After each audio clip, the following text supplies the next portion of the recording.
Look, WWE 2K26 is not the same game as last year, and if you think you can jump in playing the same way you always have, the game is going to punish you for it. Hard. There's a lot of new stuff that looks incredible, but if you don't know how to use it the right way, you're leaving a truckload of damage and momentum on the table. So whether you're someone who just picked up the game or someone who's been grinding since launch and is still losing matches you feel you should be winning, these 10 tips are going to change the way you play. Let's get into it. At the start of my GM, I used promos and power cards in a very random way, just because I had to use them. The result was a tsunami of unnecessary energy, average ratings, and constant fatigue for my top stars. It was only when I started seeing promos and power cards as strategic tools that something truly changed in my show management. The thing that helped me most was learning to double book my top stars when possible. I put a promo plus match in the same show, but with massive care for stamina management. This creates an event atmosphere for these wrestlers, keeps the main event in the public eye, and increases the night's narrative. The problem is that it has a high physical cost, so I learned that you can't repeat it every week without risk. As for power cards, I discovered it's not worth using just any card at any time. The ones that come from Commissioner goals are gold, because they give a direct boost to the night's rating. I decided to save those for the big shows, when I really want a jump in quality. As for the rest, I use them at strategic moments, not as a shortcut, but as a specific reinforcement for what I'm already building. Finally, I had to learn to use the promo types correctly. Call out is for creating strong rivalries, and I avoid trivializing this type of promo because the impact gets lost. On the other hand, self-promo is perfect for raising your champion's popularity before a big event like WrestleMania.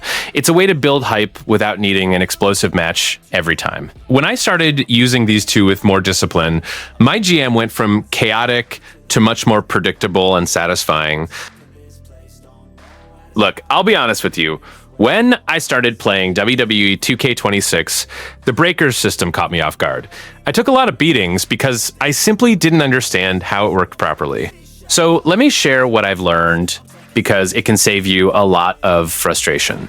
Breakers are basically your main defensive tool now. When an opponent grabs you in a grapple, you need to guess if the incoming strike is light or heavy and press the corresponding button.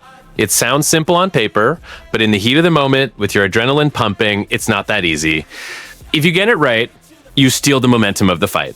If you miss, you take the full hit with no chance of escape. What I realized after a while was that I was becoming predictable.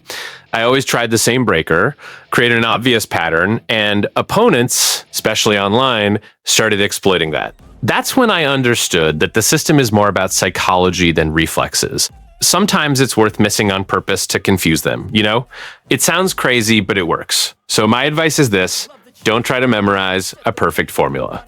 Keep testing, keep observing the style of whoever you're facing, and vary your strikes. Over time, you'll start to feel the rhythm of the fight in a different way.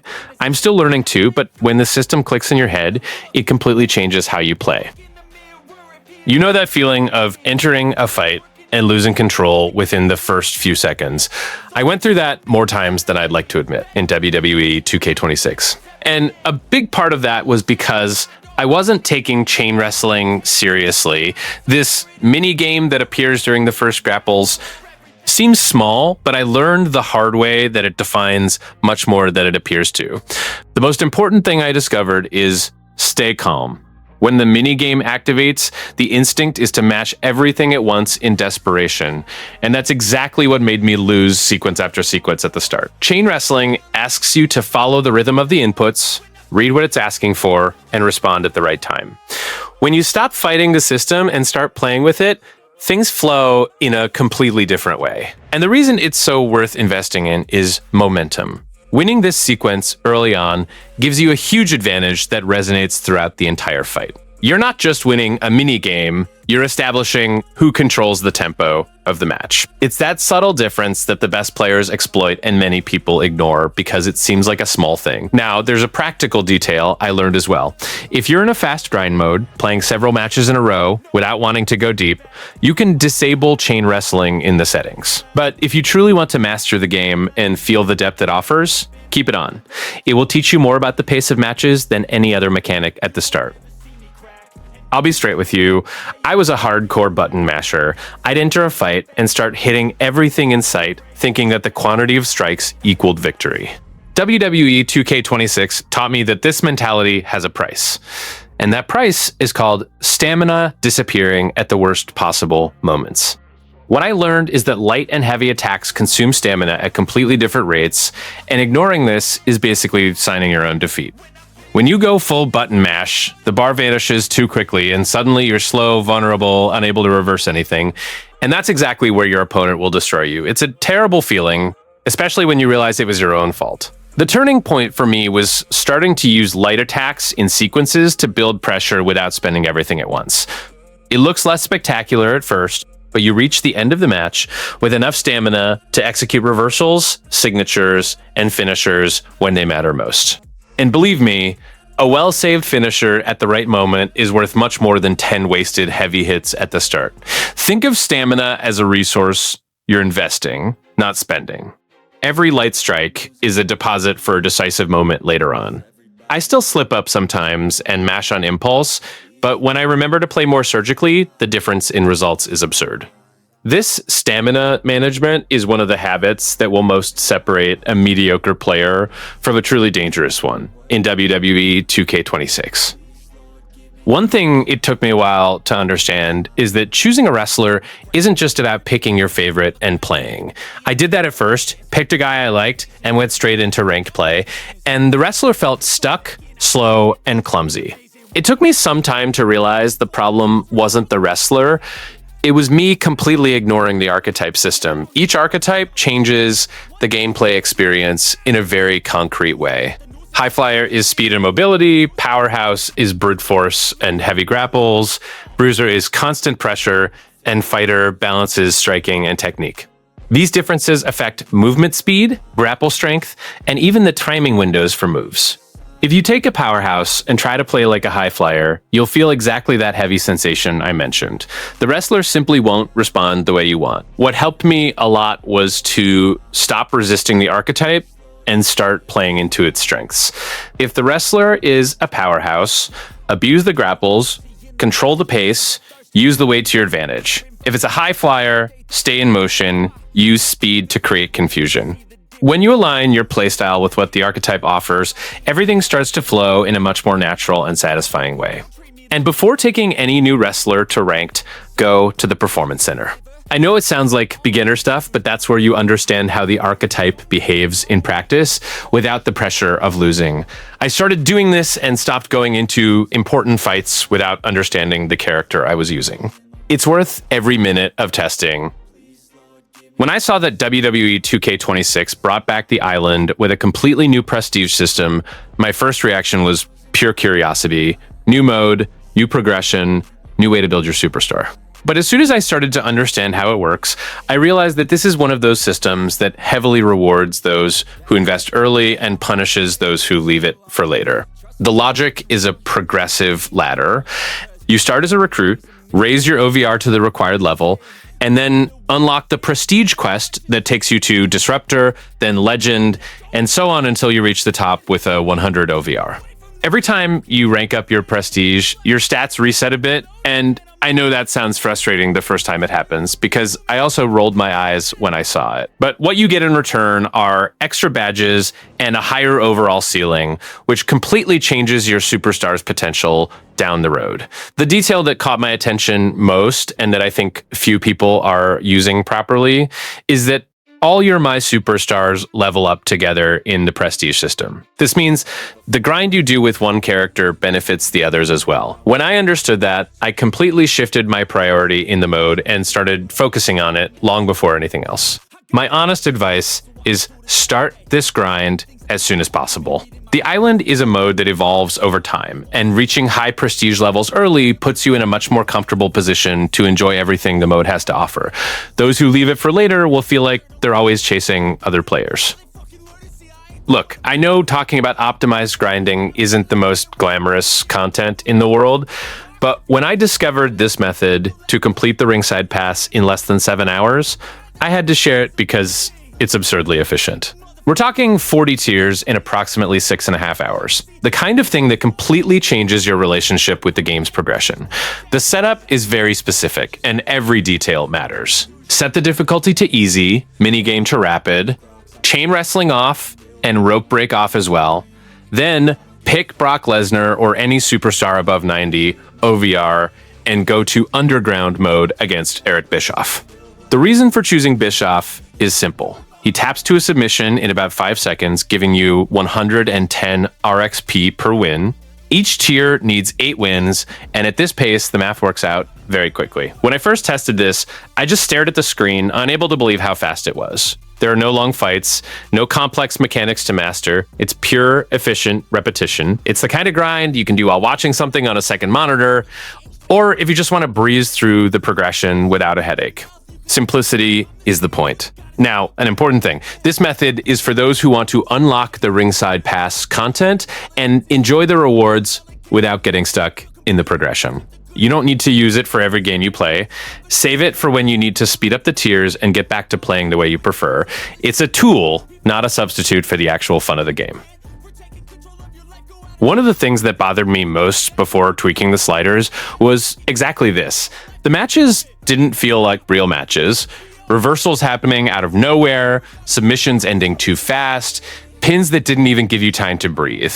Then I started testing different configurations, and when I found these values, the experience completely changed for me. The numbers that worked best after a lot of testing were these. AI reversal rate in all categories between 30 and 35, basic reversal window at 75, and signature and finisher at 25.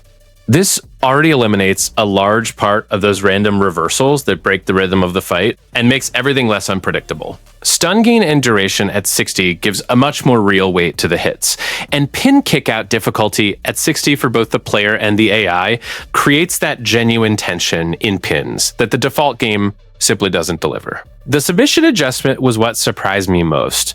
Setting attacker and defender button press strength to 60 for the player and 40 for the AI creates a balance where you feel the submission is a real threat, but not something impossible to escape. It's this kind of detail that makes the fight look more like what we see on television, dramatic, narrative-driven, without feeling like the game is deciding the outcome for you. I recommend applying these values and playing at least 5 matches before judging. At first, it might seem like the AI is harder, but in reality, it's just more consistent. When you adapt, the matches gain a completely different quality. If you want to adjust a specific value for your style, start with the reversal ones. They have the biggest impact on the overall pace. My GM is one of the modes that hooked me the most, but in the beginning, I was booking shows completely wrong. I put the best matches wherever I thought they looked good, without any logic of construction, and the ratings simply didn't appear. It was through trial and error that I understood there is a structure that makes all the difference. The first thing that changed my game was stopping putting any match in any position and starting to think about contrast. Giants against cruiserweights, fighters against bruisers, and whenever possible, a face against a heel. This kind of combination creates a clash of styles that the game rewards in the ratings. And it makes narrative sense too. It's exactly what we see on real shows. A match of opposite styles tells a story on its own, but the detail that really tied everything together was understanding the show's drama curve. Start strong to grab attention, put the weakest match in the second slot to give some breathing room, and keep building until you reach an explosive main event. It sounds simple when you read it like this, but in practice, it took me a while to internalize it because I kept wanting to put my favorite matches right at the start. When I started following this curve, the numbers went up visibly, and 2 resources I learned to use with much more intention were Hell in a Cell and TLC for the right moments, and interferences to accelerate rivalries. A well-placed interference in a heating rivalry can skip weeks of build-up at once.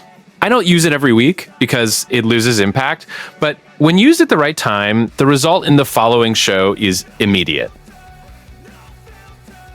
When I went to create my superstar in My Rise, I made the classic mistake of making the character I wanted aesthetically without thinking about how they would function within the division. Results: I reached the main rivalries completely unprepared. That's when I stopped, started over from scratch, and began to think more strategically about who I was creating. The logic that made the most sense to me was to look first at who you're going to face. If the division is full of heavy brawlers like the Wyatt Six, creating a technical character gives you a natural contrast advantage. If you're in the women's division, surrounded by more technical work, brawling attributes create a unique identity that the game rewards. It's not just about strength in the ring, it's about how your character fits narratively into the division. Investing in charisma was what surprised me most. I always ignored this attribute in the first few hours, thinking it was secondary. But in press conferences and star power moments, it appears in a very concrete way. A character with high charisma is convincing, dominates the microphone, and builds rivalries in a way that a strong but charisma-less character simply can't. It's the difference between being a wrestler and being a star. And the most valuable advice I can give for my rise is this: test everything without fear of losing. WWE 2K26's story mode is generous enough to let you experiment without permanent penalties. I spent a lot of time afraid of making wrong decisions and lost exploration time because of it. When I let go of that fear and started testing attributes, builds, and rivalry choices freely, the mode became much more fun and revealing.